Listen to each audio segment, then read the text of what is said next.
and then talking about ways that you can go about resolving the issues that you have or perceive with the system itself. So Truth Juice Liverpool, check it out.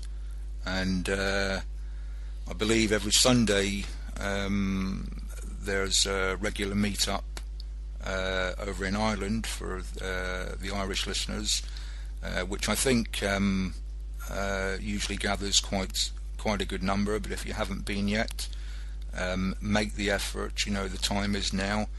Once this winter's finally left us, and I know it doesn't feel like we're in it at the moment, but just looking at what the Americans are experiencing over there in the way of a winter, I seem to remember something like, is it a week or 10 days or something before our weather front has reached us from America. So if that's a hint of what we've still got to experience, winter's far from over. But eventually it will be, and that's the time that we need to take to start getting some real decent food planted in our own gardens. And if you don't have your own garden, yeah, sure, you know, there's window boxes and whatnot, but I bet you all know someone that does, a relative or a good friend that might have a neatly manicured lawn, but you know, maybe having a word with them about sharing some of it with you, let you turn it into a good source of vegetables. You can always give them some. Poultry, I believe, is a good way. And I heard something recently. I was going to let Joe mention this on his own show, but I'll just throw it out there now. I found it quite a cunning plan, really. And that's, if you've got an old garden shed, or if you haven't, you can knock one together, buy one if you're financially able to do so, and go catch yourself a couple of wild pigeons. Put the pigeons in the shed, keep them in there, keep them fed and watered, don't let them out for, I believe it was, a fortnight. After a fortnight you can leave the door open, let them fly away, and they'll come back regularly to take advantage of that shelter. Even though they've been cooped up for a fortnight, they apparently always come back, and as long as you're keeping them fed and watered there, they'll actually have their families there and continue to use that shed as their base, if you like. So if the situation deteriorates sufficiently where you are looking to eat what you're growing yourself, there's a pigeon or two on hand as well to help with the sustenance. It's little ideas like this, not that that's really such a little idea, but it's ideas like this that I like to be sharing about, as far-fetched as it might sound at the moment. If we are in for a second half of the winter, and the winter at the end of the year is going to be something similar, then it's the middle of this year that we need to be fully taking advantage of, which means the preparation needs to be happening shortly. Just another reason why it's good to meet up with like-minded people at any opportunity that you get. I urge everyone listening to do that, those of you that don't already, and for that matter those of you that might just attend the meetings in the way of lending support. Don't think that you haven't got anything to contribute. We all have. You've just got to start speaking what's on your mind. If you've got something that's bugging you, an area of concern, well, it's time to voice it now. You've dwelt on it long enough. Get it out there. Okay, enough of me rambling on. I'll introduce you to some more of my music collection, and just a shout out to all our Scottish cousins up there, and the site for anyone in or around Scotland, or anyone that's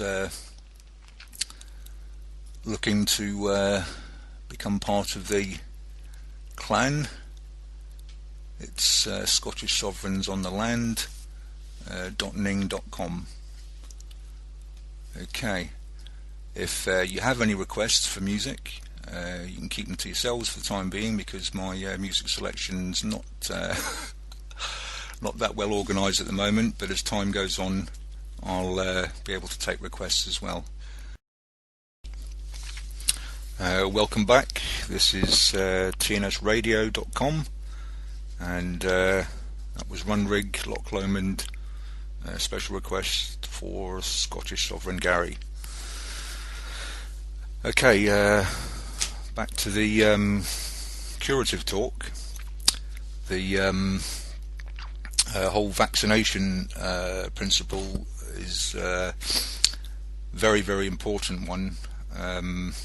We just don't realise how many people are being subjected to vaccinations under the guise that it's beneficial, when in actual fact it's the complete opposite. And this got my mind thinking, how is it that this medical profession has these learned people pushing something that goes against the Hippocratic Oath?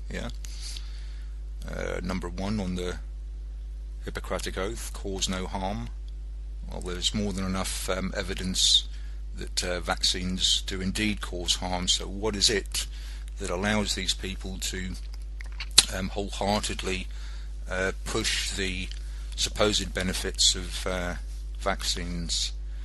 Well, Big Pharma has a lot to do with that, but what I'd like to do just now with you is bring you on to a subject close to my heart, as it were, the mind.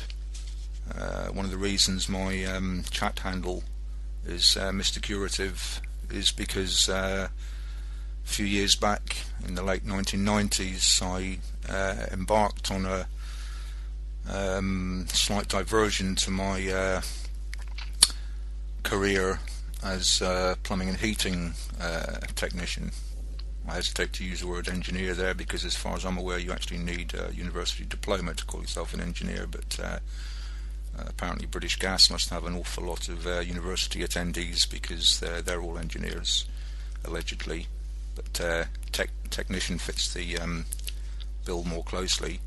But I ventured into the realms of alternative medicine. One of the areas I went into and went on to practice was in hypnotherapy, specifically curative hypnotherapy, which to my mind is the pinnacle of the use of hypnosis to bring about change within another person as regards a condition, problem, whatever they're suffering, physical or mental. And the curative aspect of curative hypnotherapy, which is what I went on to learn and practice, really struck a chord deep within me.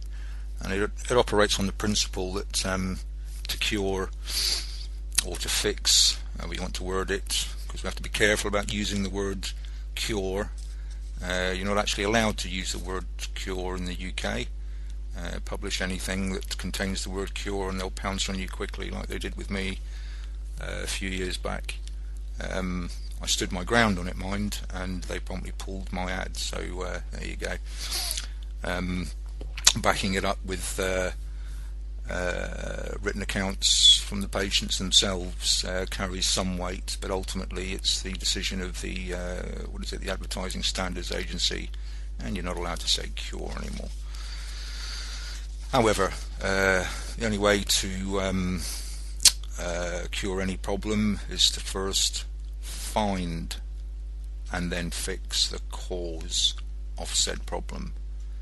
And you can apply that to any instance where there is a problem. For as long as you go piling your time and energy into treating the symptoms of the problem, and you can analogize that however you want, for as long as you're treating the symptoms, you're not addressing the true underlying cause of the problem, and so you've got a continuous amount of work on your hand. Whereas if you took the time to trace the root of the problem right the way down to its source, the thing that very first began what you're seeing as the symptoms of the problem, that's the area you want to be getting back to. Tackle that, and the problem itself vanishes. Too much in our society are we focused on the symptoms and not the cause, the true underlying cause of the symptoms. So just briefly, I'm not going to be too heavy with it, but just to help get you around to see the world through my eyes in regards medical matters specifically, but things in general. I'd just like to quote you a few words from an author I've read a fair bit of, who's not with us anymore.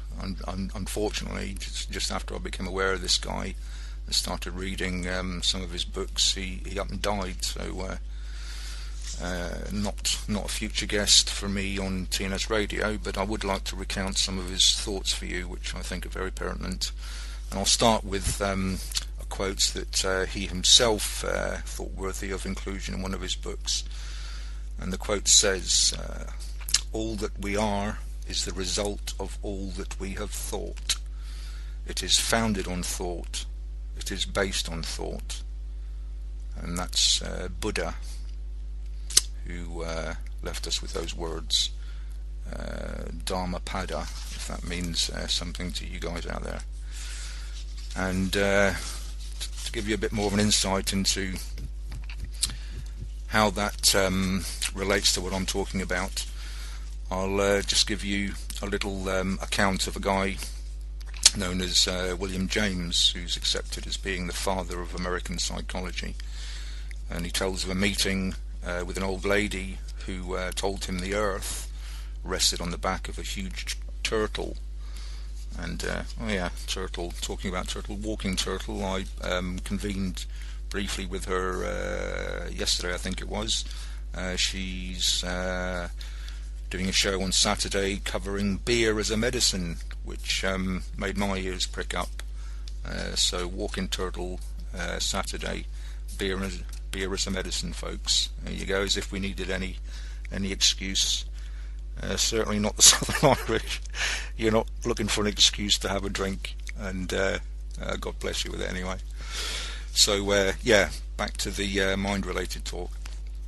But my dear lady, Professor James asked as politely as possible, what holds up the turtle? She said, that's easy. He's standing on the back of another turtle. I see, said Professor James, still being polite, but would you be so good as to tell me what holds up the second turtle? It's no use, Professor, said the old lady, realizing he was trying to lead her into a logical trap.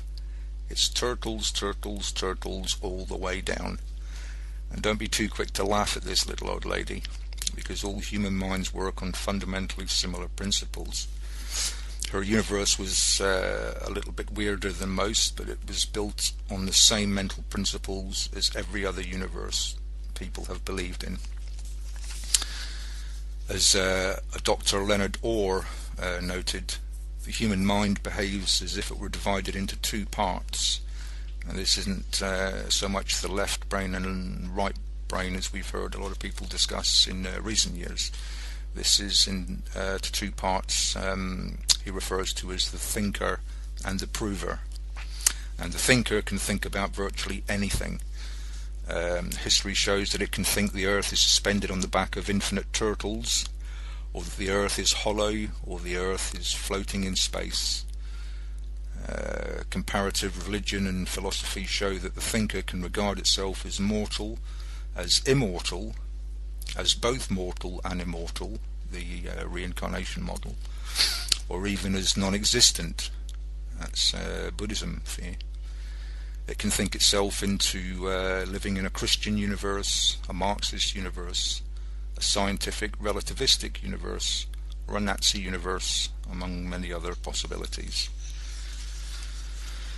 And what I'm getting to is the fact that the mind is where we perceive everything, you know. Whether it's going out or coming in, it's all taking place in the mind.